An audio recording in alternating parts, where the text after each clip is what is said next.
Festival, Rony Maltz, editor assistente da Zoom, o Ângelo Manja Bosco, pesquisador da área de fotografia contemporânea, a Daniele Queiroz, curadora assistente da área de fotografia contemporânea, e o Carlos Franco, editor do nosso site.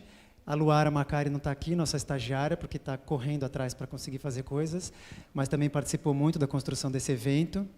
Eu queria agradecer enormemente a toda a equipe do IMS. É impossível nomear um por um aqui, porque, enfim, esse é um festival, como vocês sabem, que exige a participação de todos os departamentos, em todos os níveis, né, de todas as pessoas, realmente, do jurídico ao planejamento, do atendimento, à segurança. Então, eu só queria, com isso, mencionar a importância e o envolvimento de toda a equipe aqui, agradecer muito a participação e a colaboração de todos para fazer esse festival rolar.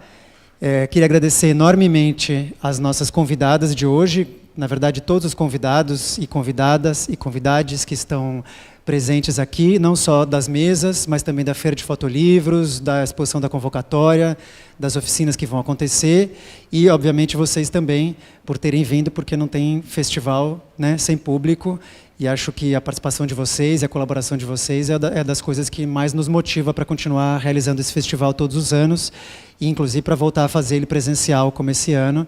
Então, eu espero que o ano que vem a gente esteja aqui de novo. Muito rapidamente, eu queria mencionar também a programação. Além dessa mesa que vocês vão ver agora, a gente tem às 3, uma mesa com a Castiel Vitorino Brasileiro, às 5, desculpa. Uma mesa com o Castiel Vitorino Brasileiro e com o Davi de Jesus Nascimento, com a Greta Safarte, mediada pela Ana Maria Maia.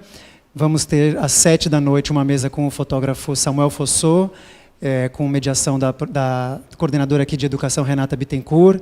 Amanhã a programação continua às 3 da tarde. De manhã nós temos 3 oficinas, com o Val Souza, com a Fernanda Liberti e com a Andressa. E depois, às 3 da tarde, uma nova mesa com a Aline Mota e o Thiago Santana, mediada pela Luciara Ribeiro. E uma última mesa às 5 da tarde, com Maxwell Alexandre e Ventura Profana, numa conversa com o Alexandre Bispo. Então, queria, sem muito mais delongas, convidar aqui os nossos convidados a subir, né, para o festival, avisar, como me disse a Ariadne, que as palestras estão sendo transmitidas pelo YouTube e pelo Facebook da Zoom. E agradecer de novo a todos, e agradecer também os tradutores e a tradutora de Libras, a Carol e o Juliano. Perdão? Sim, bom, eu esqueci de mostrar aqui, mas esse festival é feito em torno da revista de fotografia do IMS, que chama Zoom, que está na 23ª edição. A revista está sendo lançada, foi lançada em outubro, mas, na verdade, esse é o evento de comemoração da edição. Então, todos que puderem, tiverem interesse, podem passar lá na Livraria da Travessa e ver não só a Zoom desse semestre, mas dos outros anos. Então, bom festival a todos. Queria chamar a Fernanda Pita, né, que é professora e que vai conduzir essa conversa, historiadora da arte, professora do MAC USP, e a Moara Tupinambá e a Célia Tupinambá, para subirem aqui também e conversarem com a gente. Muito obrigado, bom festival.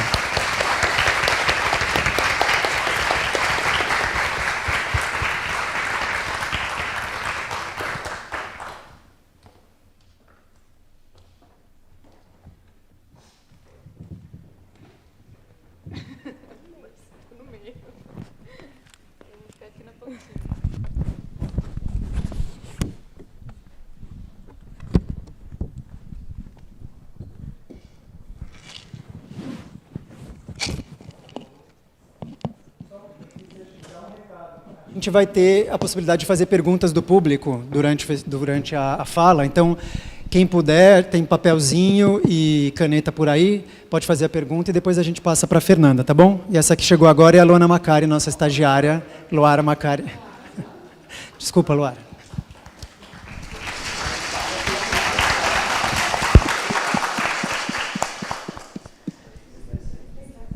Bom, boa tarde a todas, todos e todes. Eu sou Fernanda Pita. Queria apresentar as duas convidadas com quem a gente vai ter a oportunidade de conversar hoje. Vou começar pela Célia Glicéria Tupinambá, nascida na terra indígena Tupinambá de Olivença, na Bahia, em 1982. Pode falar, Célia? Artista, professora, realizadora do documentário Voz das Mulheres Indígenas, de 2015, e desde então vem trabalhando na área do audiovisual, realizando vídeos junto com um grupo jovem da comunidade. A Célia também realizou recentemente a exposição Kauá, Iepé, Turuçu, Iuriri, Assojaba, Tupinambá. Esta é a grande volta do Manto Tupinambá, em Brasília, em 2021, e também em Porto Seguro, né, Célia? E vai poder falar com a gente aqui a respeito do seu trabalho. Vou apresentar a Moara também, e acho que a gente vai fazer uma ordem de fala da Célia e depois da Moara, e a gente abre para uma conversa. A Moara Tupinambá é nascida em Mairi, em Belém, no Pará, em 1983. É curadora, ativista das causas indígenas e artista visual. É vice-presidente da Associação Multiétnica Wicca Quara e idealizadora do Coletivo Mar do Pará. Recentemente lançou seu livro O Sonho da Buiá Uaçu, pela Miolo Mole, em 2020. Então, Célia, você está com a palavra. Tá ligado, né?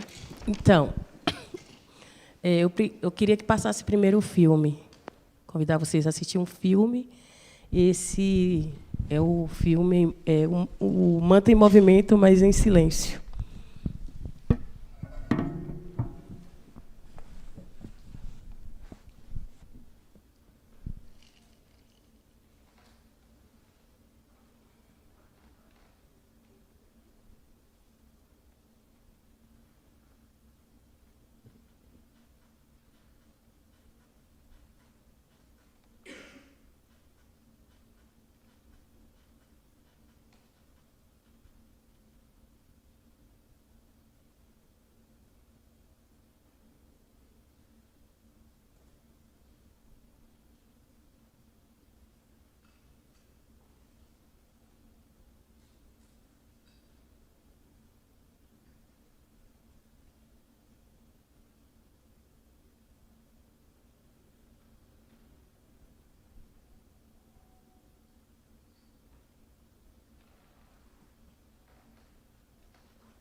Vou combinar aqui uma coisa com vocês. Certo? Não, tranquilo. Eu grito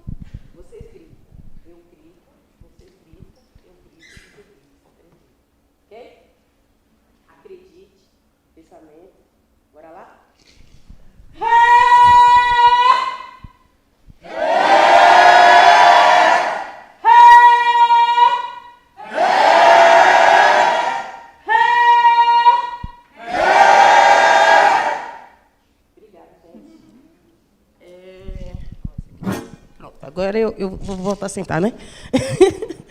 Então,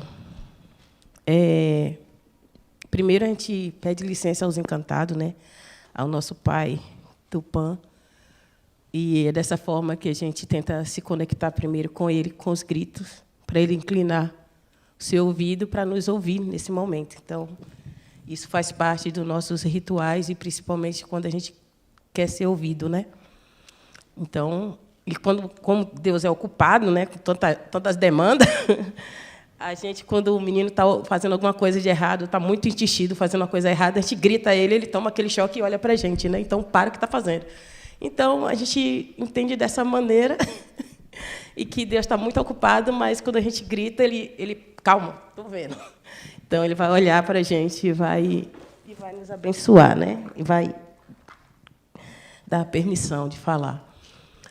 Então, trouxe aqui um filme produzido por mim e por Fernanda Libertini, que foi uma parceria maravilhosa no momento que eu estava construindo um manto, né, fazendo para a exposição.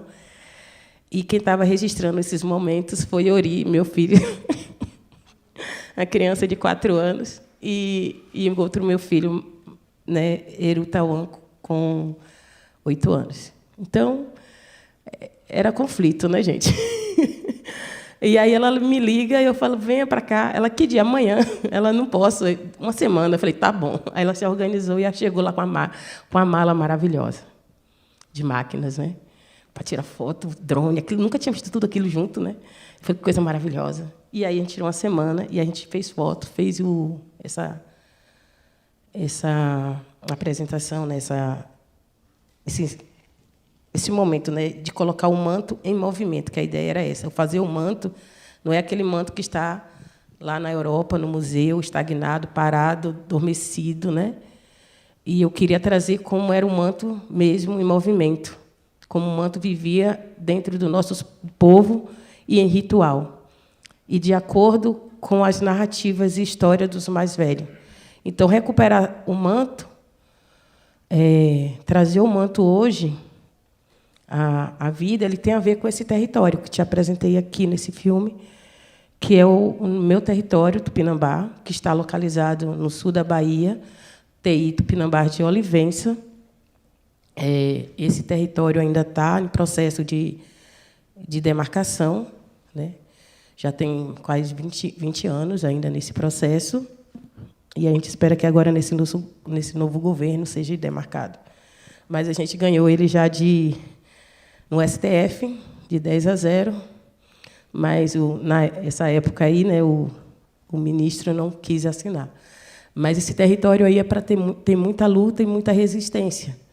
E como jovem, né, como a minha primeira resistência, a primeira luta, a minha primeira arma foi uma câmera.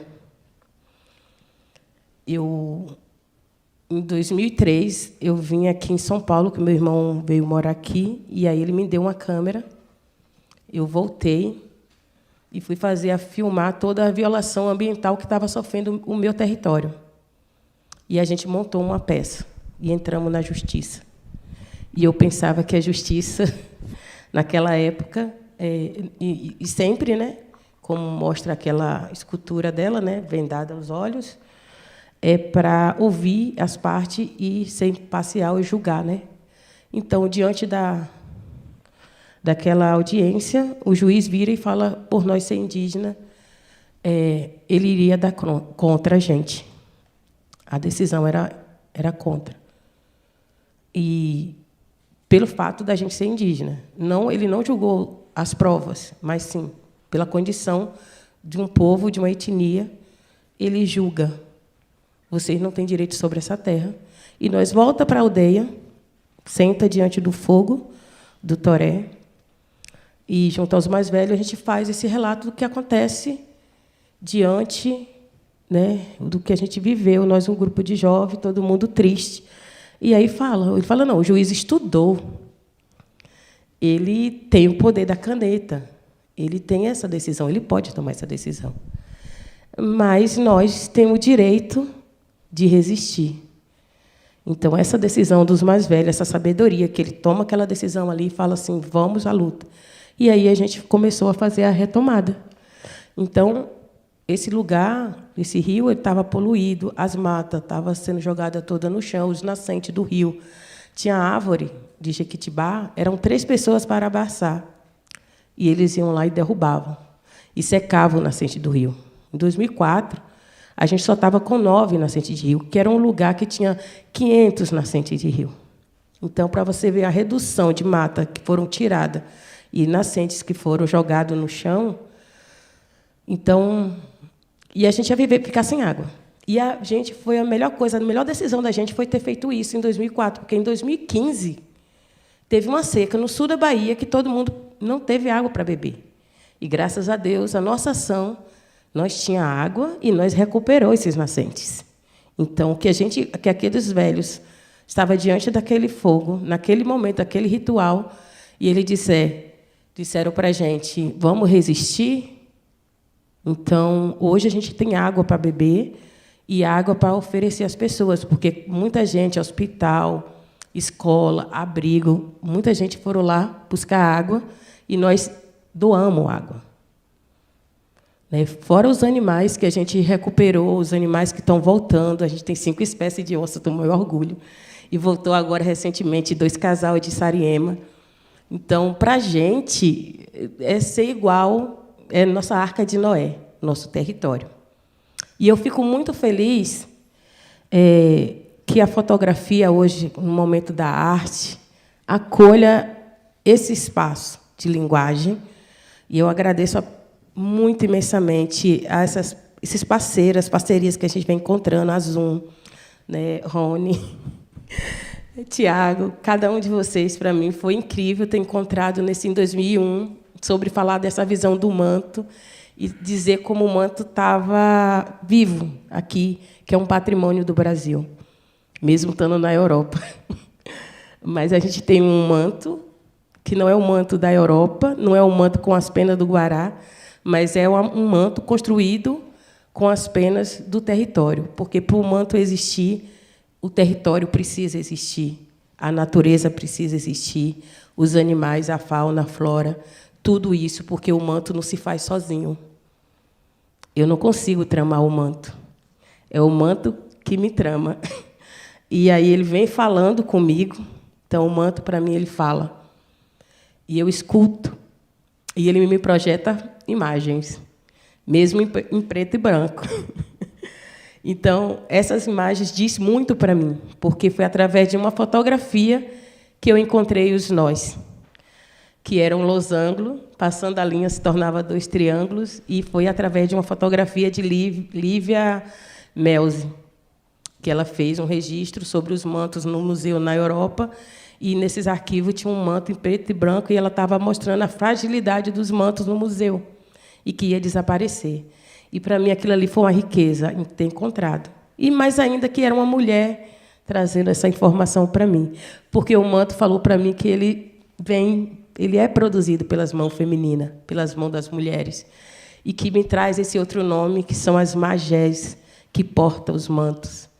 Então, ele traz uma riqueza tão imensa que um dia que meia hora de fala não daria para falar de tanta coisa que o manto vem se expressando e falando. Eu tive recentemente em Copenhague, tive acesso ao manto que está na exposição e eu pedi para ver o avesso do manto. Todo mundo consegue ver, né, lá no espelho tá o manto, né? A minha curiosidade eu quero ver o avesso do manto, todos. E eu consegui ver todos os mantos. E aí eu vi as intervenções que o manto sofreu. E esses mantos, eu falei assim, esse manto foi aqui, foi forrado com um tecido verde. Ele, não foi, não. Eu falei, foi, não foi, foi. Aí eu falei, aqui, ó, o vestígio. E ainda mais tinham as peles, né, de animais, de pássaros costurados, tinha um algodão, a linha, cada coisa assim, sabe, que para mim descreve muito sobre o meu povo, sobre a delicadeza do toque, da mão, de como tecer aquilo e tecer uma memória. Quem tece um manto, tece uma memória, tece uma imagem.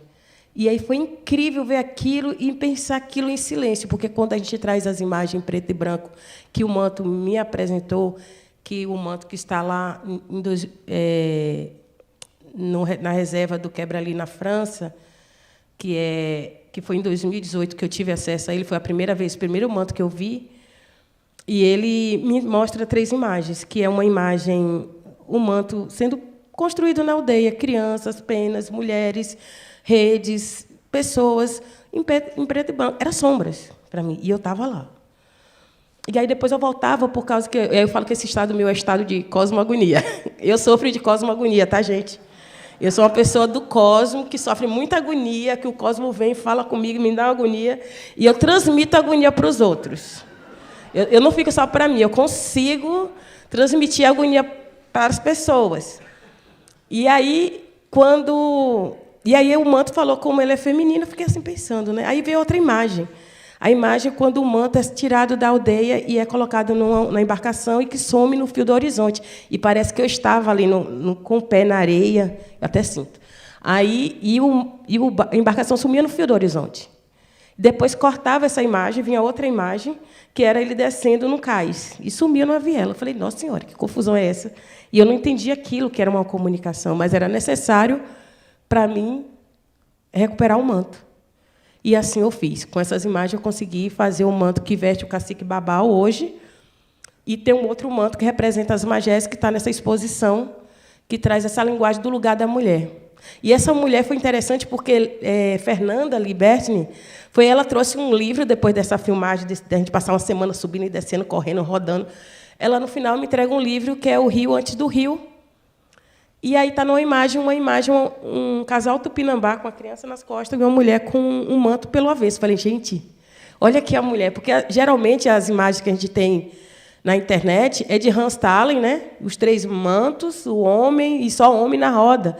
E aí eu comecei a pensar que a visão do viajante, dos padres, vocês me avisam meu tempo, gente, que eu falo.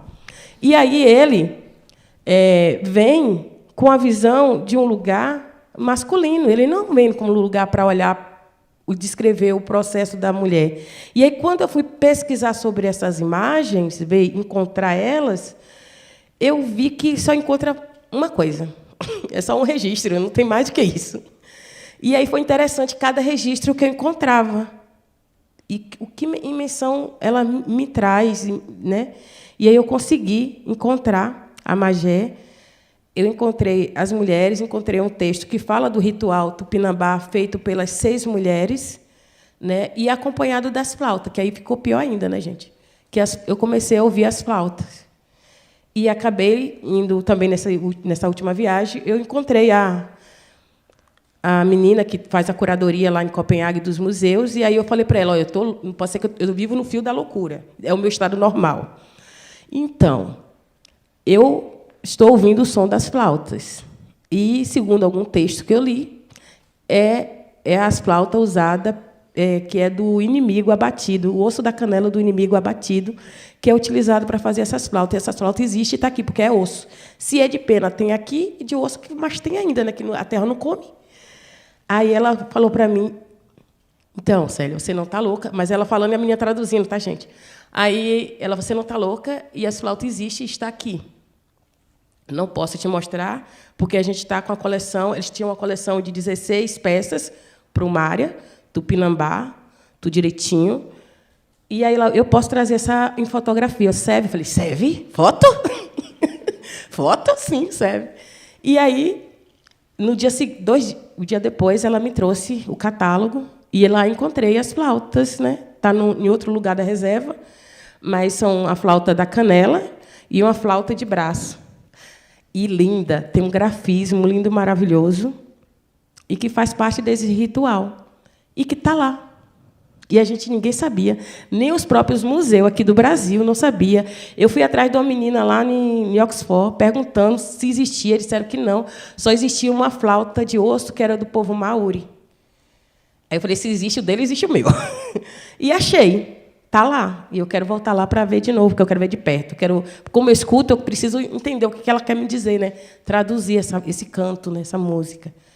E aí eu fico muito feliz pelas oportunidades que vocês me dão e o quanto que essas fotografias, que essas imagens me representam e me ensinam.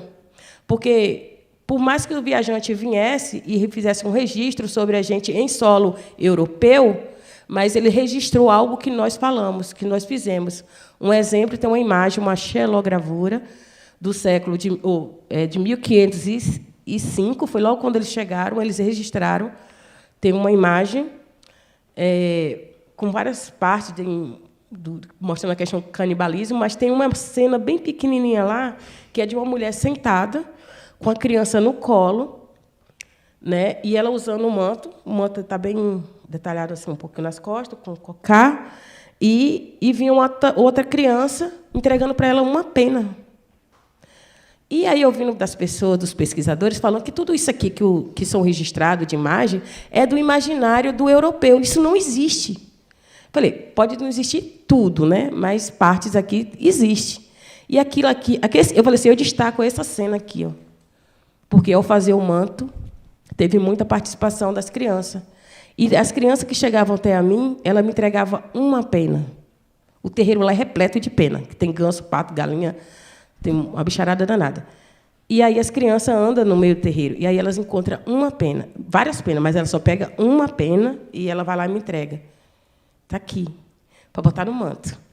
Aí enche eu de pergunta, né? E o manto vai ter a super força, o manto vai curar o mundo, né? Então, cada desejo que as crianças desejam para o manto, e para as pessoas, e para nós em volta, eu coloco no manto. Todos os mantos têm pena dessas crianças com esses desejos que elas desejam para a humanidade. Então, eu deixo isso e deixo aquele abraço entre eu e meu filho, que vocês todos se sintam abraçados e acolhidos, e que os desejos das crianças da aldeia seja real, verdadeiro, para toda a humanidade. E muito obrigado.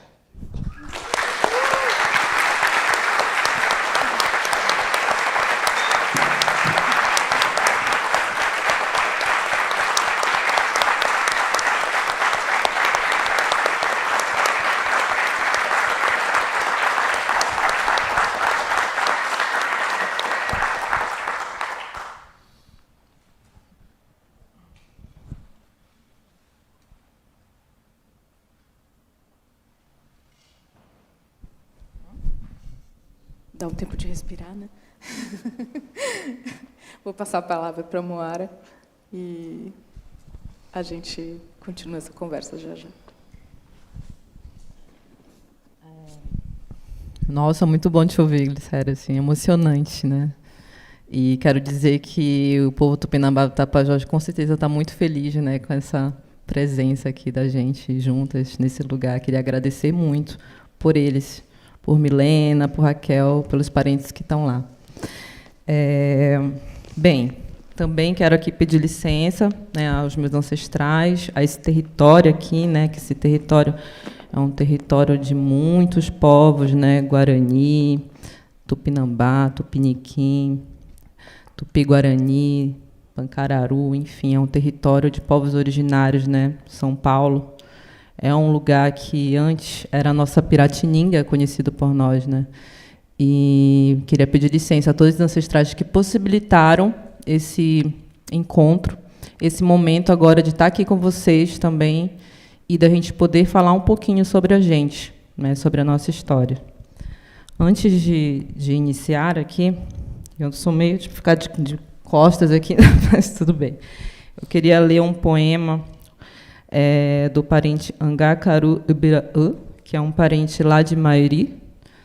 Para quem não sabe, Mairi é Belém do Pará, e é do nosso movimento também, Tupinambá de Mairi. E esse parente recebeu esse poema num sonho, e estou aqui para pedir licença para ele para falar um pouquinho sobre esse poema também. Eu sou Tupinambá, Mairi é minha tecorrá. Sou filho desse rio que corre, Rio Guamá. Sou filho desse rio que corre, Rio Guamá. Guaimiaba lutou, eu também vou lutar. A Juricaba lutou, eu também vou lutar. A Imberê lutou, eu também vou lutar. Cunhambebe lutou, eu também vou lutar. Então, obrigado, parente Caturetê, por ter cedido esse poema. E vou iniciar para falar um pouquinho com vocês, né, que foi o convite que o Instituto aqui, a revista Zoom, conversou comigo para falar um pouco sobre essa pesquisa, que é uma pesquisa fotográfica, né, e que ficou conhecido como Museu da Silva, né, e se iniciou em 2018, né, a partir do momento que eu, já morando em São Paulo, comecei a perguntar quem eu sou, né, e acabei de lembrar também que algo que aconteceu comigo assim ontem, né, quando eu peguei um táxi. E a primeira coisa, quando eu entrei no táxi, o motorista olhou para mim e falou: "Você é índia?" Aí eu, sou. "Qual tribo você é?" Aí eu peguei e falei: eu nasci na cidade, em Belém do Pará. Mas não é tribo, né? No caso, seria aldeia, assim que a gente chama. E aí ele pegou e falou assim: "Então você é civilizada." Então, assim, momentos como esses, eles são muito recorrentes para indígenas que moram na cidade. Então, isso foi muito recorrente quando eu vim morar em 2009 em São Paulo. Várias frases como essas, né, fizeram parte de algo, de violências que eu fui passando por muitos momentos da minha vida, no trabalho, nos subempregos que eu ia conseguindo, nos shops que eu ia trabalhando, até conseguir chegar onde eu estou, que é ser artista. E, a partir dessas violências, de entender, de perguntar quem eu sou, eu comecei a fazer um processo investigativo de pesquisa, né? Muito se deu por uma parenta também, que ela é Okinawa, que é a Catarina Guxiquem, e que me incentivou muito para ir na busca desse processo quando eu comecei a estudar desenho. Então, foi quando eu decidi, né, começar a perguntar para os meus próprios pais quem eu sou, de onde vim, né? E, nesse momento, morando em São Paulo, a partir de perguntas do WhatsApp, comecei a perguntar para o Dornélio da Silva, que é meu pai: "Pai, de onde você veio?" E, desde então, assim, foi um processo muito bacana, porque eu e meu pai, a gente nunca conversou sobre isso, né? Ele falava de Santarém, mas nunca falou que nasceu numa comunidade chamada Cucurunã. E a primeira foto que chegou para mim, que meu pai me enviou, foi essa, né? E, a partir dessa foto, que iniciou-se o processo de eu ir buscar sobre a minha família. Na foto, é uma foto, a única que eu tenho do meu avô. O meu avô é o senhor de óculos, ele deve ter na faixa de 50 anos, por aí, e ao lado está a minha avó, do lado direito. E ao lado esquerdo está a minha tia Conceição e meus tios embaixo, e mais a minha tia-avó ali do lado. Então, a única foto que eu tenho do meu avô é a única constatação que eu tenho da existência dele, porque, infelizmente, ele se encantou cedo, né? Porque ele era da roça, por um acidente da roça, a minha avó ficou viúva. E, a partir dessa foto, eu comecei a tentar entender de onde eu vim. E foi quando eu consegui, de fato, ir até a comunidade Cucurunã, né? E esse processo do Museu da Silva surgiu com essa vontade de falar dos Silvas, das famílias Silvas, que é essa família que é do meu pai, que sofreu o que talvez poucos saibam, né, falar sobre isso, né, que antes do genocídio tem o etnocídio, né, também, né? E o etnocídio é aquele apagamento de uma história, apagamento de um povo, apagamento de uma etnia, até se transformar no que conhecemos hoje, que se chama pardo, por exemplo, né? E outras nomenclaturas e categorias que se colocam para apagar a nossa identidade. E os Silvas fazem parte da minha família, que é o sobrenome que foi imposto, né? O sobrenome foi imposto do colonizador. Esse Silva, que significa aquele que vem da selva, né? Que não é um sobrenome daqui, né? Mas é um sobrenome que é de origem portuguesa, espanhola, enfim, desse tronco aí, e vem ser o nome da minha família, dessa comunidade. A partir disso, se você mexer nisso aqui, eu comecei a trazer também como é que eu poderia trazer essas imagens, né? Essas imagens, essa específica é do acervo da minha tia, da tia Conceição, e como é que eu poderia trazer elas pintadas, né? Então, com a ajuda de um design, eu pude refazer essa imagem, que é a foto da foto, e repintá-la, né? Tentando entender como seriam as cores dos vestidos, as roupas que estariam usando. E isso foi fazendo parte do processo do museu, né? Essa imagem ela foi impressa em tamanho grande, está lá na casa da minha tia hoje. E aí eu fui trazendo e fui colecionando também imagens da minha família, né? Aí eu estou nessa foto, nessa imagem, com meus primos, né? Para tentar entender também o tempo que eu vivi lá, porque eu vivi lá um tempo, né? Até os 6 anos de idade, até a minha mãe começar a se separar do meu pai, né? E a mamãe optou por morar em Belém do Pará. E aí foi a minha convivência que eu tive com meus primos, pouco que eu tive, né, com eles. E com a minha avó, né? Essa é a minha avó, Dona Maria. E a Dona Maria, ela foi muito presente nesse momento inicial da minha infância, né, até meus 5, 6 anos. E a vovó, ela era da comunidade, ali morou lá muito tempo, até ela ter um problema de visão e ter que ser transferida para Belém, já com 100 anos, mais ou menos, sendo cuidada por algum dos filhos que moravam em Belém também. Então, a minha avó, ela é uma figura muito importante na comunidade quando eu volto lá, né? E quando eu começo a conversar com os parentes que estão lá ainda hoje, né?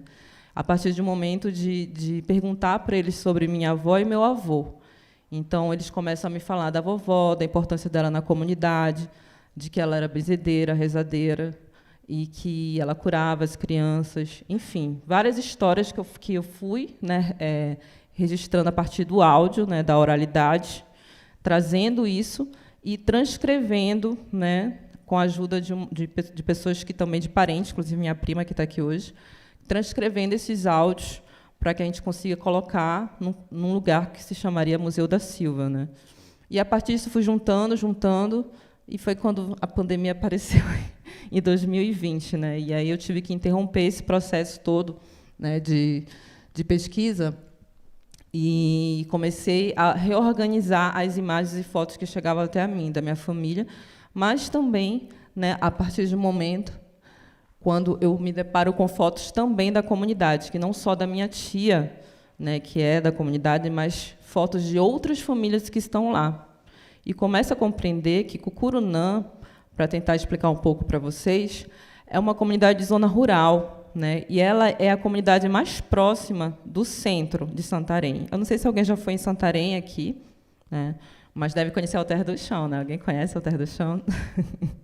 A Alter do Chão está aí, né? No turismo bem sendo invadido, né? De uma forma bem destrutiva com esse turismo, né?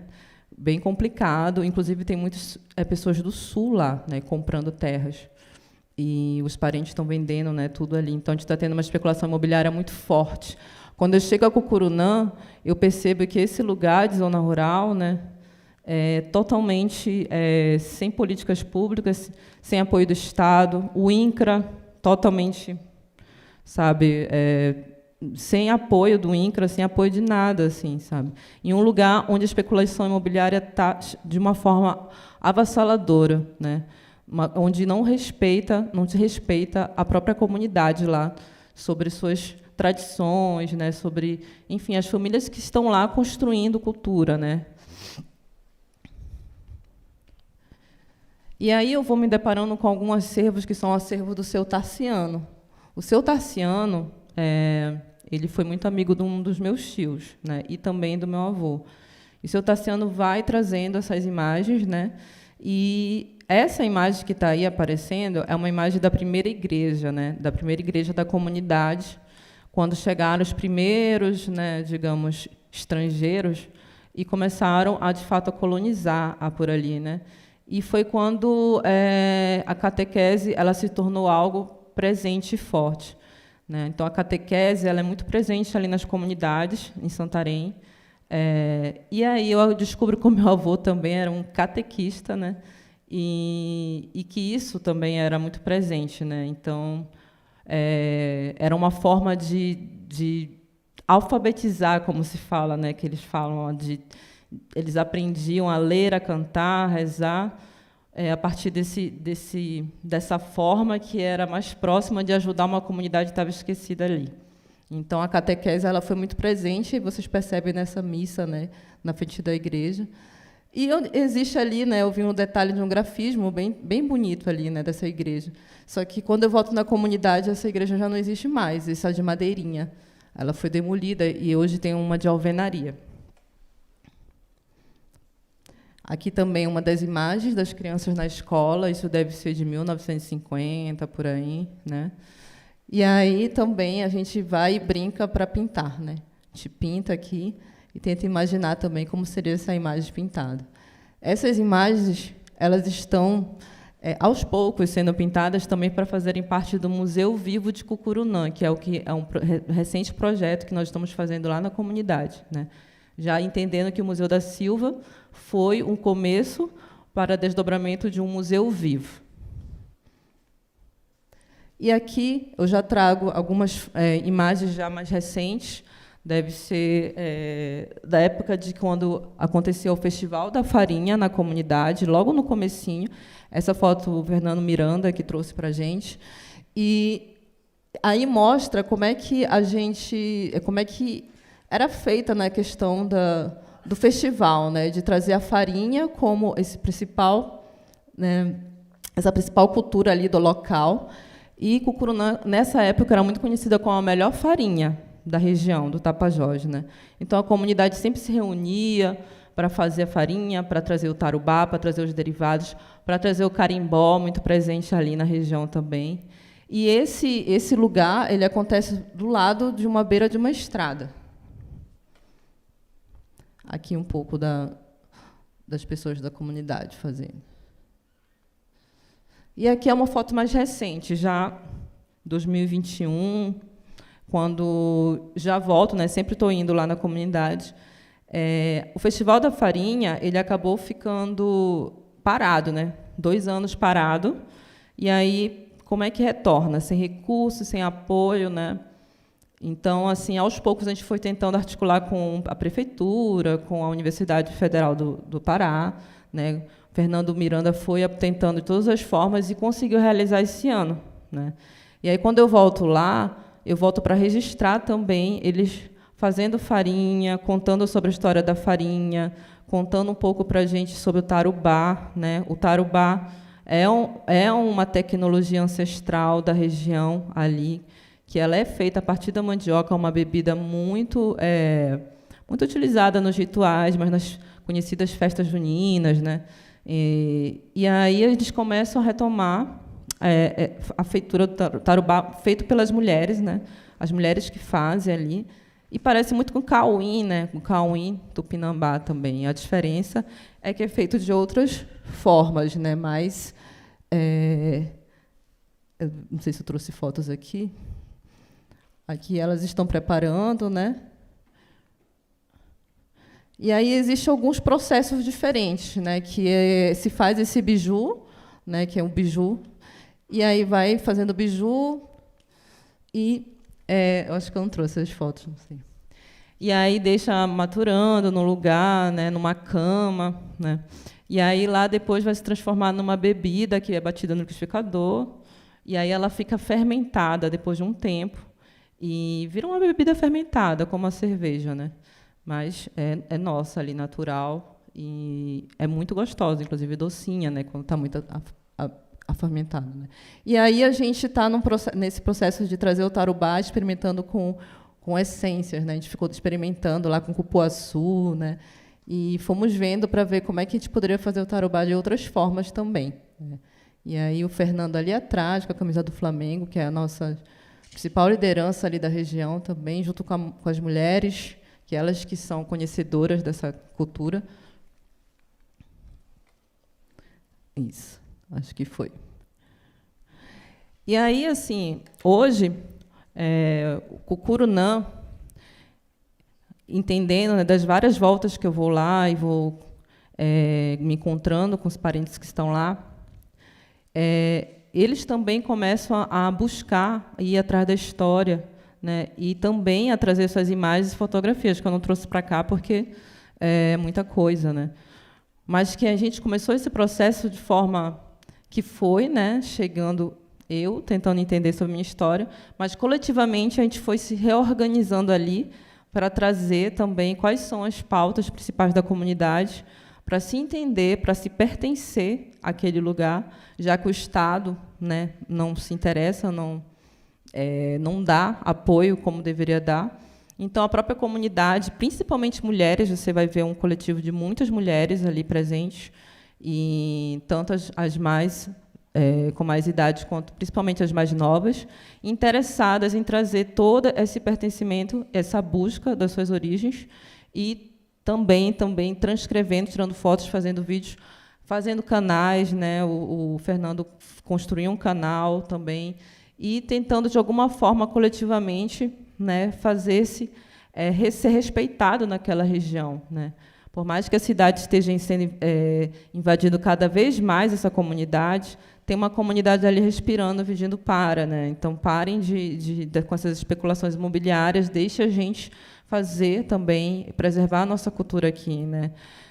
Infelizmente, né, tem tido muitas empresas, principalmente daqui de São Paulo, que estão invadindo ali o território de tal maneira que essa questão da especulação vem com um loteamento muito terrível de derrubar todas as árvores e deixar ali completamente sem árvores para vender para as pessoas, né? E isso é muito violento para quem é da comunidade, né? Muito violento para quem está lá ainda, né? E várias violências aconteceram nessa comunidade, como até a construção de um presídio, né? Um presídio que hoje está lá e que é uma luta para a gente tentar tirar esse presídio do lado da comunidade, né? Então, é muita violência. Um lixão já foi construído lá. Então, são os racismos ambientais que que acontecem ali e que, infelizmente, são esquecidos, essa comunidade, né? Então, quando eu vou buscar, a partir das imagens, das fotografias, eu vou me deparando com tudo isso. E acabo, né, me comprometendo em responsabilidade de participar dessa luta, de estar junto, até porque também a gente tem um terreno lá, né, que foi meu avô que preservou e está lá, que é o que temos de floresta, onde a comunidade pega também seus fios de arumã, seu açaí, para construir também cestarias e tudo mais. E a gente precisa preservar, né? Só que meu avô não tinha documento, né, para dizer que era dele. Então, é uma outra luta que a gente vai tentando ali, aos poucos, coletivamente, tentando fazer com que essas terras não sejam cada vez mais vendidas para especulação imobiliária. E Cucuruna é isso, ele se tornou esse processo. Hoje, o Museu Vivo, a gente vai conseguir fazer na comunidade, numa das casas de lá que tem da cooperativa, perto de onde se faz a farinha também, e a gente deve com o Tupã ajudando, a gente vai conseguir abrir, ano que vem, né, esse lugar, onde vão ter muitas fotografias, vão ter também vídeos, vão ter os artesanatos feitos pela comunidade, a história, o mapeamento, enfim, tudo o que nós estamos construindo esses anos todos aqui. E eu fico muito feliz, porque a arte tem possibilitado muito esse apoio, né? Quando a gente não consegue pelo Estado, mas pela arte a gente consegue. E, para mim, é muito gratificante, e eu queria agradecer também, mais uma vez, aqui, essa instituição, esse lugar, de estar aqui presente, porque é um trabalho que tem responsabilidade social, que a gente sempre apoia ali, mas a gente quer também que os parentes estejam em todos os lugares, né? Que também estejam aqui, que possibilite estar aqui também os parentes, e que também chegue até lá, né? Porque a gente acaba tendo que vir para cá para gritar, enquanto que está lá no Pará, os parentes lá, e não são ouvidos. Então, é isso, eu queria agradecer, eu acho que eu já passei, né? Não sei quanto. Queria agradecer, que Caturaitê para todos, e vamos às perguntas, né?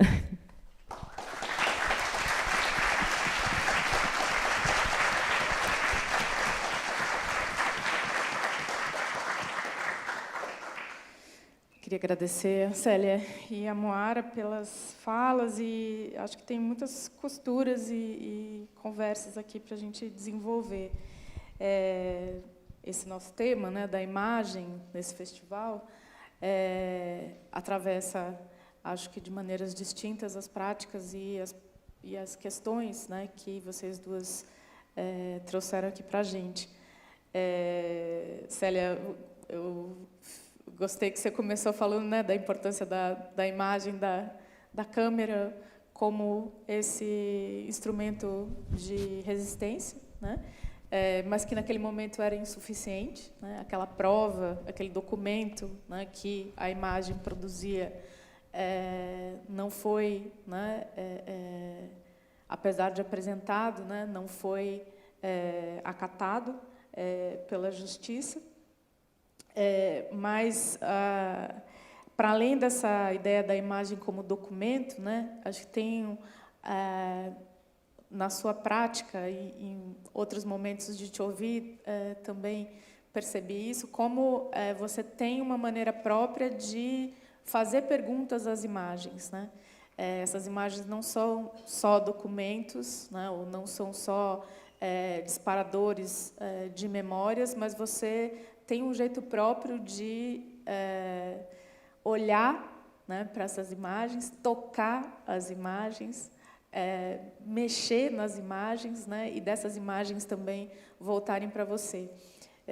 Eu lembro muito de você contar, né, que dos seus primeiros encontros com o manto se deram através de imagens e de imagens projetadas, né, dos retroprojetores. Conta um pouquinho para a gente como é que foi isso e como é que é essa relação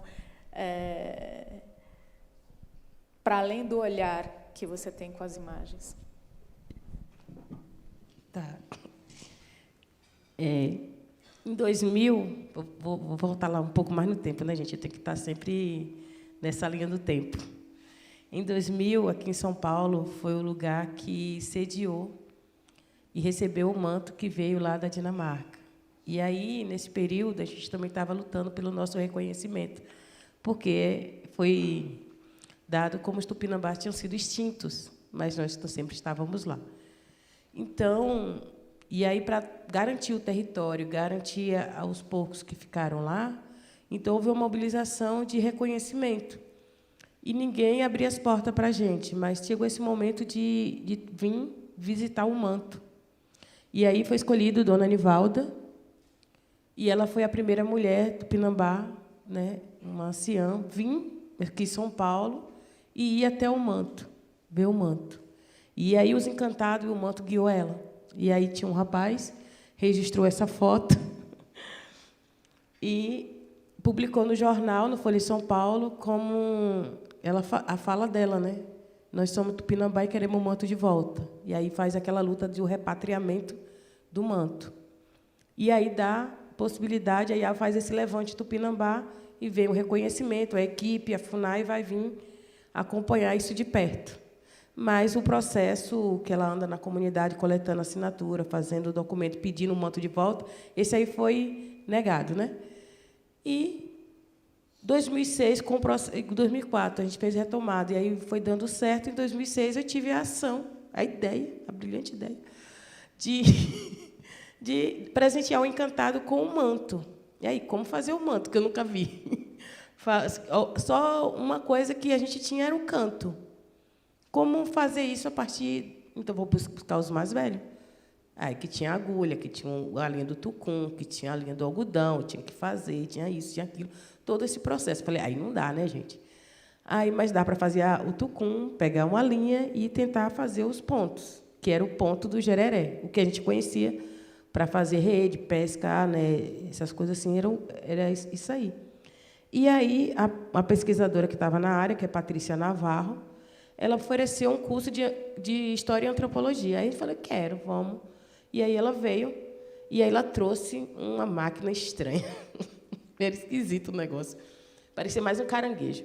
Aquele negócio grande, que tinha uma luz assim, que tinha um negócio que projetava assim. Era esquisito. Aí, botava em cima da mesa, aí puxava para lá, puxava para cá, que era para projetar. Não existia o zoom, gente. O cara que inventou o zoom foi brilhante.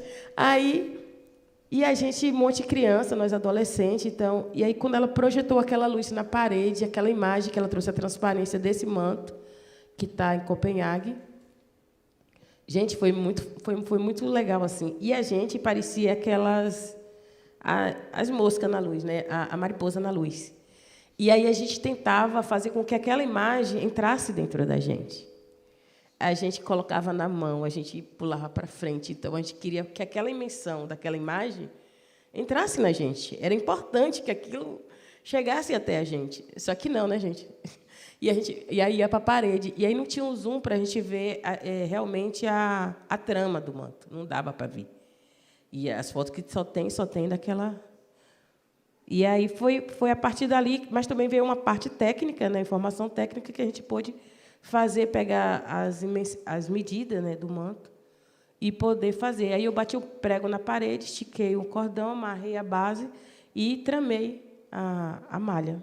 E aí a gente presenteou o encantado. Não tinha pena suficiente, porque na descrição são 10.000 penas de Guará, né? No mínimo, cercava 6.000 penas. Então, onde conseguir essas penas, se o Guará lá não existe? Aí eu falei, rapaz, vamos fazer aqui uma enrolada, né? Um embromeixo. E aí catamos, pegamos esses gansos, pegamos esses patos, arrancamos, pegamos os galos. Os bichos passavam bem longe da gente, olhavam assim para a gente, já desviava. E aí a gente catava esses galos, aí pegava e colhia as penas. E era bom que foi no período que as penas estavam maduras, não era um período de pena de sangue. Aí colhemos as penas e fizemos em forma de cocá e aplicamos na malha, porque não tinha pena suficiente para cada nó, uma pena, né? E a gente fez a festa 19 de janeiro, que é a nossa festa de virada de ano, e é onde os encantados vai dizer como é que está o universo, a plantação, as estações para a gente.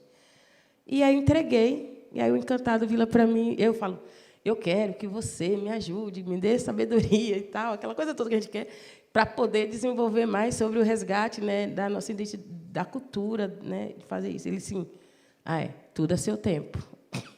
E, para quem é jovem, tudo a seu tempo, você sabe que ninguém jovem tem tempo. Você acha que jovem envelhece? Nunca. O jovem, ele quer para ontem, para imediato, para urgente, para agora. Então, ele não tem paciência. Era eu. Então, essa coisa toda da agonia era mais presente na minha adolescência. Mas leva-se um tempo, né? Chegar em 2018 para poder ver o manto primeira vez pessoalmente, né? E tramar esse manto. Eu estou respondendo, contando mais história, né? É isso que a gente quer. Já estou no outro fio da outra história. Mas, assim, da projeção, né, daquela transparência, ao ver, quando eu volto em 2018 para 2019, e eu vou ter acesso à imagem da fotografia pela uma televisão, e aonde na universidade tem o zoom, e ele dá o zoom, né, na imagem, e eu consigo ver, que é uma imagem de uma fotografia do manto que está na Basileia, né, gente? Outro lugar. E aí, essa imagem, quando se abre, aí a gente consegue entender melhor o ponto, né? E aí eu consigo achar a identidade dele. Então, olhar essas imagens, eu olho realmente, eu indago ela, eu pergunto para ela. E eu não olho o todo. Eu olho os detalhes. Eu olho o todo, eu olho aqui, aquele pedacinho aqui, aí eu olho parte, aí eu vou dividindo e querendo saber qual é a linguagem que ela tem. Ela tem uma leitura, o que ela quer me dizer? E aí eu vou tentar classificar ela em tempo e espaço, e como foi necessário, como é que a pessoa... Porque não começa, não é ali, né? Como foi a história? Como é que foi que chegou ali? Como é que chegou essa foto? Então, tem uma história. E aí, entender toda essa narrativa naquela imagem, para mim, eu vou olhar uma imagem e eu vejo um oráculo. Para mim, é um oráculo, né? Eu tenho que ver um todo. Eu tenho que ver o todo, eu tenho que ver o belo, mas eu tenho que ver a técnica. Eu tenho que ver o sensível, eu tenho que ver esses detalhes, porque vai me dizer muito mais. Ele vai dizer por onde eu não estava, mas ele guarda essa memória. É tanto que os mantos que as pessoas acham que são objeto, para mim não são objetos, são meus ancestrais. E eles tramaram uma memória, que para mim são os deuses nossos na Terra, que eles se comunicam comigo e ele me importa as imagens. O último manto que eu vi, vários mantos, e além dos mantos tinha os cintos que eles armaram em forma de cocá. Falei, não é cocá. Aí, como não é cocá? Eu falei, não é cocá, isso aqui é cinto. Olha a simetria, é diferente. E eu falei, são 4 adultos, 3 jovens e 4 crianças. Como assim? Eu falei, arma tudo aí. Vamos armando aí. Eu falei, pois é. E essa família que vocês trouxeram, nós não trouxe família. Eu falei, trouxe família. Isso aqui é uma família. Ele, não, a gente só trouxe as peças. Mas eu lembrei que, conversando com o povo de terreiro, no encontro que a gente teve com o pessoal banto, lá no terreiro do Filhos da Gomeia, em Salvador, e aí o pessoal estava explicando que tinha um registro que, para vender às pessoas, tinha uma metragem, tinha 1 metro. E eram peças, chamado peças. E aí, então, eles pegavam criança, pegavam pessoas, e isso aí inteirava a peça. Eu falei, amigo, vocês trouxeram uma família tupinambá. E detalhe, essa família está me dizendo que é a família do Cauim, do ritual do Caim. E vocês trouxeram para fazer o ritual do Caim para vocês, para a festa, para os reis, para quem receberam eles aqui. E não deram condições dele voltar. E essas peças estão aqui. E os corpos deles não foram chorados, não foram enterrados. Aí, e tinha uma outra peça que tinha sido soltada pela metade, e que, quando eu acessei a imagem dela, da peça, ela me levou para um lugar e eu caminhei junto com ela. Eu sempre falo isso para Patrícia, Mariana, o pessoal aqui da N1, da edição N1, pessoal maravilhoso, que eu amo, fã. Aí, e eu falo para ela assim, que ela me conduz, essa magia, essa mulher. E ela me conduz pela uma vareda, pela uma estrada, e lá encontra vários potes. E esse pote, ela se inclina diante desses potes. Tipo, ela fala alguma coisa, uma reza. E eu estou atrás dela. Só que, como eu estou atrás dela, é diferente. Quando a gente é criança, vocês já foram criança, né, gente? Eu sei que a criança que vocês hoje não têm, mas está interior dentro de você, mesmo que seja aquela velhinha hoje, mas ela foi uma criança. Nessa criança, quando a gente é criança, que a gente anda sozinho, pelo menos na roça, no mato, a gente escuta umas pisadas atrás da gente. A gente vai pisando, e é aquela hora que o cabelo é medroso, sobe para cima, né? Aí a gente não aguenta o pé e a canela e a gente dispara. A gente corre, né, com medo dessas pegadas, que a gente olha para trás, não vê ninguém, mas vê uma pegada, umas pisadas atrás da gente. Então, a gente corre e vai atrás da mãe da gente, né? E a mãe disse para a gente, você é besta, menino. Isso é seu anjo da guarda. Você está escutando o seu anjo da guarda, porque a gente está crescendo. Nesse período que a gente está crescendo, a gente escuta alguém andando atrás da gente. E a mãe da gente orienta que é o nosso anjo da guarda. Naquele momento, eu era o anjo da guarda da Magé. Eu acho que eu era antes disso. E aí eu via tudo isso. E ela sabia que eu estava atrás dela e que ela ouvia minhas pegadas. E como eu via, quando criança, as pegadas atrás de mim. Então, isso aí, para mim, essa vivência, e sentir isso diante de uma imagem, diante dos nossos ancestrais, para mim é incrível. E aí são imagens em preto e branco. Já pensou se fosse colorido? Ia ser divino. E aí essas imagens falam comigo. E isso faz muito sentido, porque depois aí vai desencadear um outro processo. Vai chegar fontes, artigo, livros. E aí a gente vai desdobrando. Eu vou lembrando das histórias dos mais velhos. Então, praticamente a cultura da gente foi um pote que pegaram e jogaram num lajedo e espalharam o caquinho para tudo quanto é lado. E aí nós estamos tentando montar um mosaico, montar todo ele de novo. Eu acho que foi impressionante, eu acho divino, espetacular, como o Tupinambá foi inteligente. Guardou em cada um de nós a sua cultura, o seu ser. Por mais que vocês falem, não sei o quê, mas tem uma palavra, tem uma comida, né, tem um gesto. A gente estamos vivos. Estamos aqui. Nunca deixamos de existir. Eu acho que está bom, né?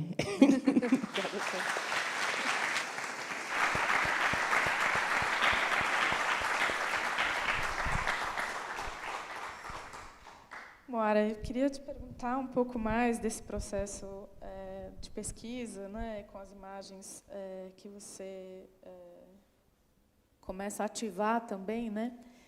Muito no seu percurso, nesse seu percurso de se descobrir, né, de se encontrar com os Silvas, como um percurso que você está reconstruindo uma memória, né, ou reativando uma memória que sofreu silenciamentos, né, sofreu apagamentos, e que, muito certamente, quer dizer, lidar com essas imagens, para você, tem um sentido, e que, talvez, para essas pessoas da sua família e com quem você foi, né, construindo esse percurso, talvez tenha outros, né, quer dizer, tem muita, nesse processo de silenciamento, nesse processo de apagamento, tem muita dor, né?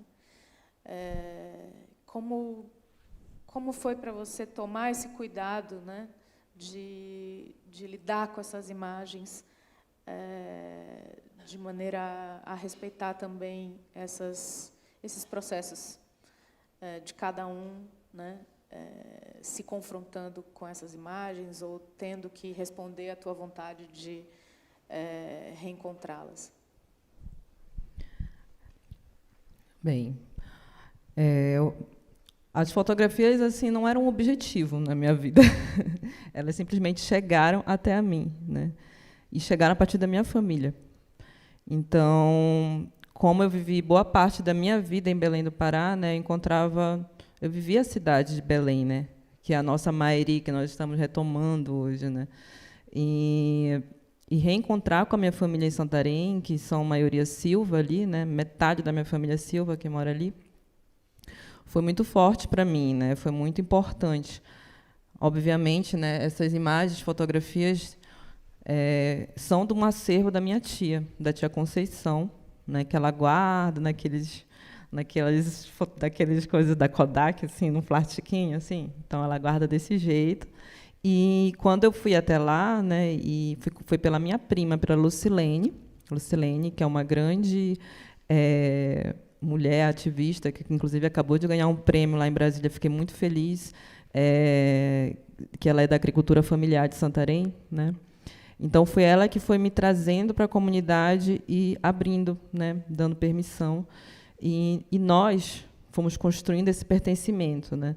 Porque ali a minha família, eu percebi que ainda existia muito, isso lá em 2018, 2019, aquela vergonha de falar que é indígena, né? Aquele lugar de para que vai falar, né? Se sempre foi associado ao negativo, sempre foi associado a um lugar que ninguém gostaria de ser, porque sempre, né, sofreu todas as violências que se pode imaginar possíveis.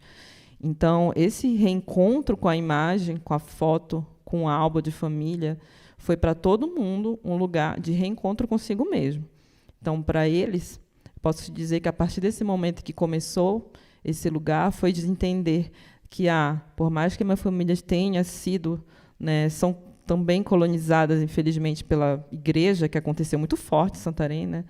Estão ali resistindo também e estão com as suas medicinas, estão ali rezando para Tupã, né? Estão lembrando os encantados, estão honrando os ancestrais, né? E que foi uma estratégia também, né, da gente ali também não ser totalmente apagado, né? Porque o que era permitido era rezar, né, para a igreja. Então, assim, foi um reencontro, foi um lugar de muito cuidado também, e de perguntar, pode isso, pode aquilo, essa imagem é nossa, né? E muitas vezes perguntar, meu pai, essa imagem pode ser nossa, posso mostrar? Pode, claro que houve umas tretas, né, da família, mas, no final, no consenso, a gente quer mostrar, porque a gente acha muito importante. Tanto que as imagens elas vão para a comunidade, né? Porque a minha família ela se mudou, né? Ficou alguns lá, bem poucos. E como a comunidade sempre foi um lugar de invasão, e não só Cucuruna, tem mais de, 12 comunidades depois de Cucuruna, até chegar ao Terra do Chão, muitas pessoas são remanescentes quilombolas que vieram dali, e tem os indígenas de outras regiões, não é só Tupinambá, tem Arapiuns, tem Tapuia, tem indígenas que vieram do Nordeste, enfim, uma construção ali, né, multiétnica muito forte dessas comunidades, e a gente foi de alguma forma fortalecendo isso, né? Então a Cucuruna iniciou com esse processo de pertencimento, de buscar suas origens, de reorganizar-se e ter orgulho de falar dessa história, dessa memória, não ter vergonha, porque sempre foi colocado nesse lugar da vergonha, né? de autoestima. Eu acho que foi muito um trabalho de autoestima mesmo, porque da minha prima se olhar e dizer, não, eu sou bonita, sabe? Até essas coisas, sabe? A nossa beleza foi subjugada, subalternizada. Tipo, olha essa foto, a gente fez fotos, a gente fez... Foi uma retomada, eu e ela, que a gente foi se reencontrando ali com as histórias da família, de muita emoção, né? E tudo isso vai ser organizado nesse museu vivo, que não é um museu, né? A gente fez questão de colocar ao vivo, né? Muito com o apoio daqui da parenta Bárbara, museóloga, gente. Olha aqui essa pequena aqui. Palmas para ela aqui, por favor. Ela que foi direcionando para a questão do museu vivo. E eu achei lindo usar vivo, porque fez muito sentido, porque a gente perguntou para a comunidade o que é um museu para vocês. E museu é coisa antiga, de velho, do passado. É essa a visão do museu. Quando a gente colocou vivo, agora sim, vocês vão falar de hoje, do que a gente está fazendo, das festas, do carimbó, da reunião, da piracaia, do puxirum, sabe? Então, é isso, é esse museu vivo que se iniciou, que está com esse processo de organização dessas memórias, e de hoje, né? E vai se transformar em algo físico, que é o que a gente está planejando para o futuro, né? Hoje, obviamente, tem outras pautas muito importantes, né? Hoje, por exemplo, a gente construiu um poço, né? Está construindo um poço lá para a comunidade, porque a água ainda é difícil chegar, enfim, muitas coisas. Então, a gente vai articulando politicamente também, porque eu acho que a arte cumpre também essa função política, né? Então, como que eu vou utilizando estratégias para que isso também apoie a comunidade, de alguma forma?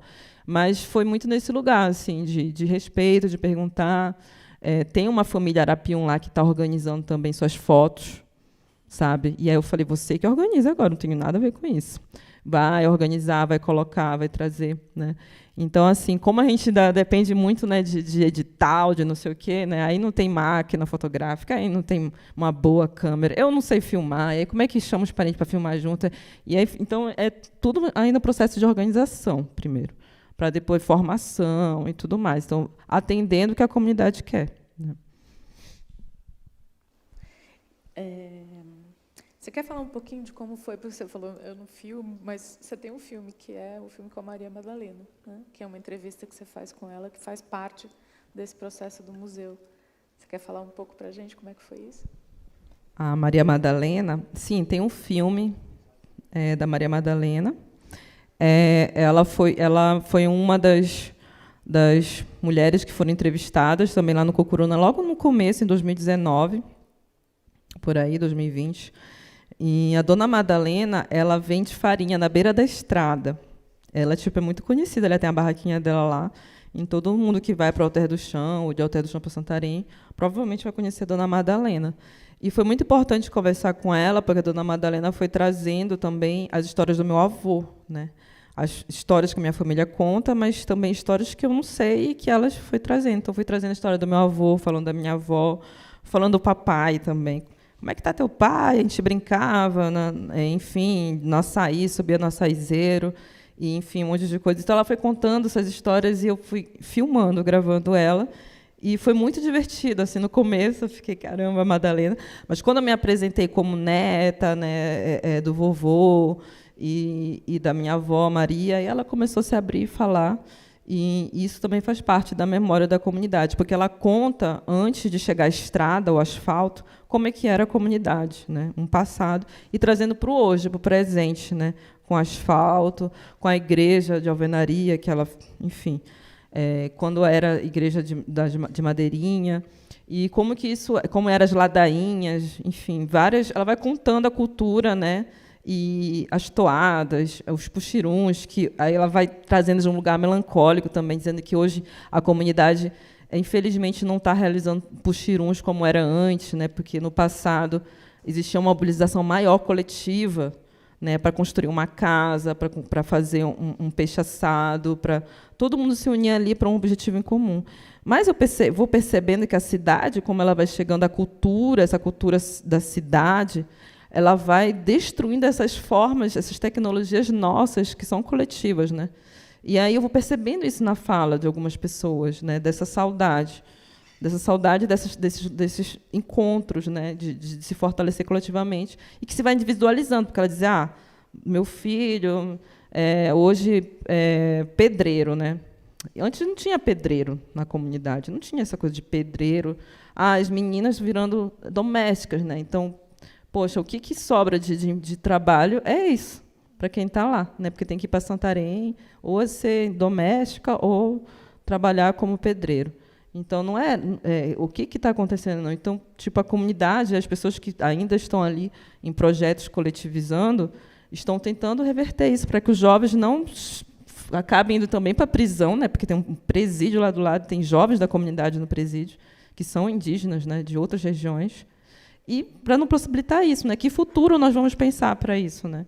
Então, hoje existe uma mobilização para pensar em outros futuros possíveis que esses jovens não vão para lá também. Da importância dessa ideia de museu vivo também, né? Célia, acho que eu vou abrir aqui para as perguntas que estão chegando. A gente tem mais 10 minutos para conversar. Tem uma pergunta para você aqui, não tem o nome de quem está fazendo, mas eu vou ler. A pessoa te pergunta: no vídeo, os giros com o manto, me parecem, começavam no sentido anti-horário e depois você para e segue no sentido horário. Ela te pergunta se tem algum motivo para começar no sentido anti-horário. Não tinha percebido isso. Acho que essa pessoa está intrigada com os sentidos, porque ela também pergunta, no museu que você foi na Europa, se o manto é exposto em frente e verso ou só à frente. Acho que tem essa ideia da frente e do verso, que é importante para você. Você pode falar mais disso? Eu vou ser bem rápida, curta e grossa. Não, o giro foi natural o processo do manto de girar, de seguir, de andar. É para ele estar em movimento. E essa imagem do drone é tipo o olhar de Deus, né? Te vendo, né? Pensar no manto em uma diferente visão que a gente não tem acesso. A gente tem acesso aqui, mas de cima. Quem é que está nos vendo, né? Só se tiver alguém mais alto que a gente. Então, trazer o giro de um olhar que a gente não conseguia ver, eu acho que foi fabuloso.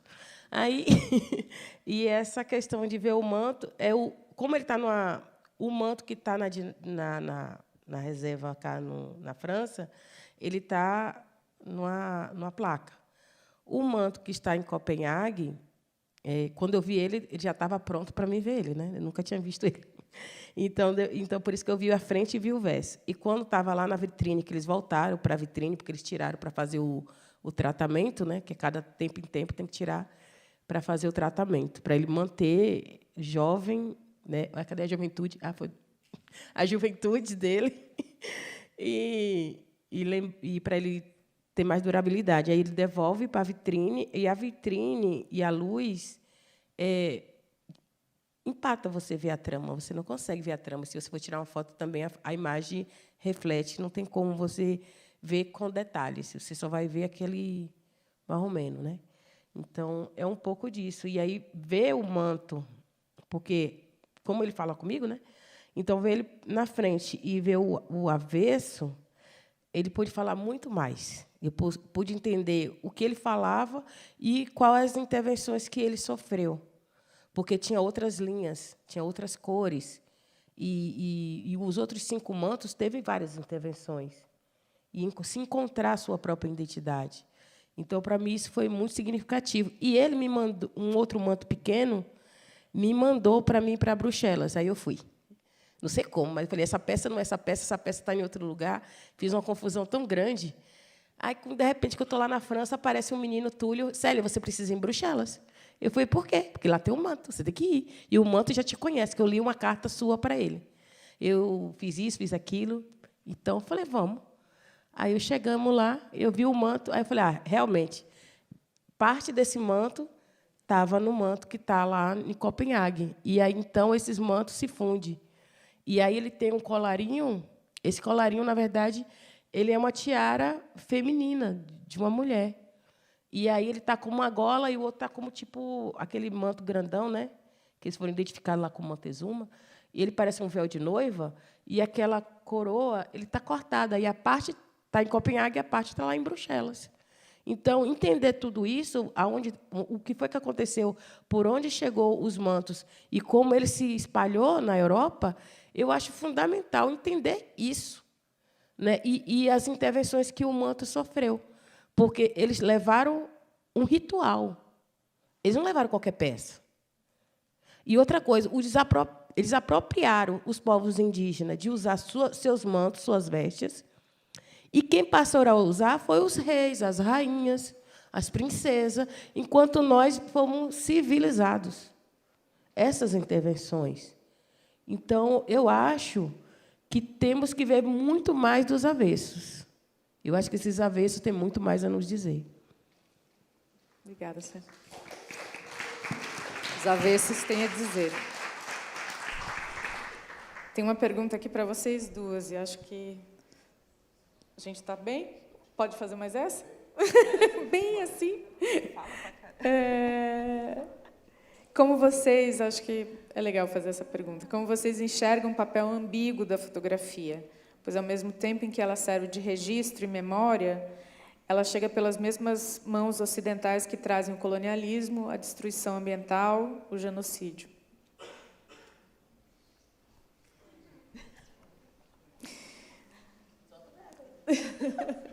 Então, o completo para você, Moara.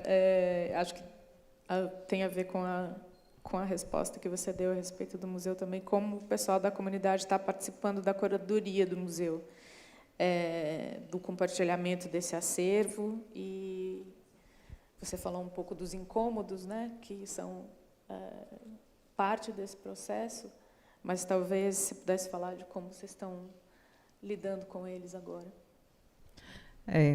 Infelizmente, como eu disse, está parado, porque existem outras pautas, né, para se resolver na comunidade, como essas, né, da questão da retomada da farinha, de plantar mandioca, dos poucos terrenos que ainda tem para plantar ali, de cuidar do solo. Então, existem essas propostas que ainda estão ali. E a gente está também num processo de pintura, né, da própria cooperativa, que foi abandonada. Ela foi construída na época que era o PT lá, e aí ela foi sendo abandonada depois. E hoje a gente está reconstruindo, com o apoio de algumas instituições, pintando, para reativar ali os lugares. São casinhas, né, são casinhas bem bonitinhas, incríveis lá. E a gente quer uma delas fazer o Museu Vivo, né, construir lá. É bem pequeno, vai ser bem pequeno mesmo, porque é o local que a gente consegue. Lá tem uma biblioteca fechada também, que a gente está vendo como é que a gente reativa. Está tudo meio, sabe, Bacurau, assim? Imagina uma comunidade. É mais ou menos assim, né? Tudo de alvenaria, coisas fechadas, mas que o Estado esquece, né? Abandonou. E aí a gente que tem que ativar, mobilizar, e depende muito do coletivo também, né? Enfim. Mas a gente quer fazer isso, e provavelmente um site no futuro, né? Que a gente vai fazer. Mas depende também de estar lá, né? Se der, eu vou tentar passar ainda, né? Ainda em janeiro lá, ou antes até, para tentar ver com o Fernando, de reorganizar, porque é eles que vão começar a reorganizar ali, o Museu Vivo, né? Do que eles querem mostrar, porque vai ser interessante para a própria farinha deles que venderem ali, né? Porque eles vêm na beira da estrada. Então, são várias barraquinhas que vendem farinha, vende tarubá, vende derivados, enfim, tudo. E aí é importante ter um local onde fale da história da comunidade. E esse é um projeto para o futuro. E sobre as imagens que são ambíguas, né, que podem ser colonialistas, é isso? Bem, a gente acha que na questão histórica, né, dos povos originários, as imagens, as fotografias, elas sempre tiveram esse lugar mesmo da exploração do outro, né? Eu acho que isso é muito presente, né? E ainda temos hoje, né, ainda essa exploração da imagem do outro de maneira muito forte, que acaba transformando a gente em objeto ou algo a ser tutelado, né? Tem muito ainda, infelizmente, né? Quando a gente vai revisitar, né, eu também revisito o acervo, fico observando imagens que foram construídas sobre nós, vejo muito esse lugar também do imaginário do imaginário romântico, né, também, que foi construído, né, desse indígena no lugar do indígena que é mostrado só de uma forma genérica, né, e não de uma forma diversa, né, que nós temos povos diversos aqui nesse país, E eu vejo muito esse lugar ainda, né? A gente ainda vê muito na sociedade, né? Eu falo de um lugar de nascido de indígena de contexto da cidade, que foi se reconectar com uma comunidade. Então, ainda é uma luta recente dos indígenas que nasceram e que estão voltando para a sua terra, se reconectando consigo, para não se desconectar, né, com a sua história. Então, a fotografia ela tem que ter também hoje esse papel também de responsabilidade com o que você está narrando, né, para mostrar para as pessoas, para o outro, né. Mas a gente ainda vê ainda a fotografia sendo um lugar ainda muito violento, assim. Tem fotógrafos aí muito conhecidos, muito famosos, que exercem esse lugar que eu acho que não ajuda, né, não tem essa responsabilidade com os povos originários, enquanto tem muitos fotógrafos indígenas, né, aí fazendo muitos trabalhos maravilhosos, incríveis, que não têm um lugar de destaque, por exemplo, como deveria, que estão ali mostrando de dentro, né, de dentro para fora, o que é ser indígena naquele lugar, no seu povo, na sua história, na sua diversidade, na sua cultura. E infelizmente, a gente ainda vê isso, né? Muito presente, mas eu acho que está mudando, transformando, as coisas estão... A gente está mais fácil para também criticar, denunciar, né, de forma coletiva. Então, eu acho que eu acredito que isso está mudando e que a gente vai conseguir construir um lugar da fotografia que é um lugar dessa violência para a qual sempre os povos originários foram colocados, né? Célia. Fale bem, fale mal, fale de mim. Eu estou com a Ave Maria, né? Maria da Glória de Jesus, minha mãe. Então, ela diz que a gente tem que sempre procurar, por mais que as coisas sejam ruins, tem que procurar o lado bom da coisa. Pelo menos está registrando a gente na história, não está apagando, né? E então a gente tem esse olhar. Igualmente, tem um registro de Marcelino, a família toda de Marcelino, né, o bando de Marcelino, foi registrado pelo jornal, uma fotografia bem antiga, lá na década de 30, falando mal dele. Né? O bando, né, o Lampião, do sul da Bahia, tal e tal. E hoje foi importante encontrar essa foto, porque, por mais que seja preconceituoso, por mais que seja com aquela visão estereotipada, aquela coisa, no lugar ruim, foi importante provar o quanto de violência que a gente sofreu, que era no período de ditadura, de outras coisas e tudo mais. Então, a gente saber qual era o período, qual era a hora, o que aconteceu com a gente. Então, a gente sempre foi perseguido. Então, não vai ser fácil. A gente nunca vai encontrar flores. Então, se a gente hoje tem uma forma de... Hoje, recentemente, em Boirarema, nesse período da campanha, o pessoal usaram a minha foto com meu filho, com Lula do lado, no colo. Então, eles fizeram uma campanha em massa na cidade, dizendo que nós, se votasse para o PT, a gente ia tomar a cidade, que nunca não tomou, né? E a gente iria... Fez aquela coisa e fez panfleto, botou foto, antidoce, coisa toda, fiquei famosa. E aí eles, lá nessa cidade, Bolsonaro ganhou. Né? Não foi a primeira vez, ganhou várias vezes, mas sempre usando a gente como propaganda. Minha foto estava lá. E eu achei lindo, maravilhoso, porque se alguém dizer alguma coisa posterior na memória daquele povo, vai falar de mim, do meu filho, de Babau, do Serra do Padeiro, e todo mundo respeita a gente. Por mais que... Mãe diz que quem conta caso de fantasma sempre fica assombrado. Essa é a história.